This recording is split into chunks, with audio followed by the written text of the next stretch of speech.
Hello everyone, আজকে আপনাদের decoration করে দেখাবো 2 পাউন্ডের একটা ভ্যানিলা ফ্লেভারের কেক। আর এটার একটা রেফারেন্স পিকচার ছিল, কাস্টমার আমাকে একটা পিকচার দিয়ে বলেছিলেন এরকমভাবে বানানোর জন্য।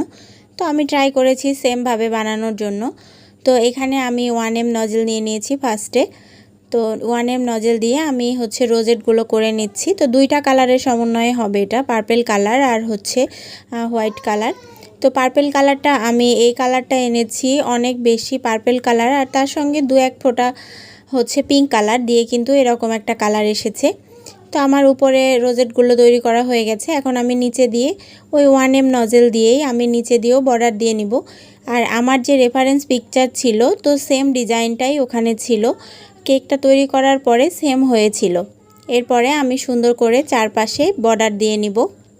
এরপরে উপর দিয়ে দিব কিছু সুগার বল। তার আগে আমি সাইড দিয়ে নিব এরকম করে একটা ডিজাইন করে নিব। পাইপিং ব্যাগ একদম ছোট করে কেটে ডট ডট করে আমি কেকের চারপাশের বডিতে এরকম করে একটু দিয়ে নিব। এরপরে দিয়ে নিব উপর দিয়ে সুগার বল। এখানে আমি গোল্ডেন কালারেরটা ইউজ করছি। তো গোল্ডেন কালারটা ইউজ করার পরে কেকটা মাশাআল্লাহ অনেক সুন্দর ফুটে উঠেছে। তো প্রত্যেকটাতে আমি দিয়ে দিলাম উপর দিয়ে বড়গুলি এবং সাইড দিয়েও কিছু দিয়ে দিব। মানে পিকচারে যেরকম ছিল আমি সেমটাই বানানোর ট্রাই করেছিলাম। এরপরে আমি উপরে নামটা লিখে নিব। এটা আর আমি ভিডিও ক্লিপটা নেই নাই, জাস্ট যে নামটা লেখার কথা ছিল সেটা লিখে নিয়েছি। আর আমার লেখার স্কিলটা বরাবরই খারাপ, এটা আপনারা একটু স্কিপ করবেন। ভালো থাকবেন সবাই, আর আমার চ্যানেলটা সাবস্ক্রাইব করে দিয়ে পাশে থাকবেন।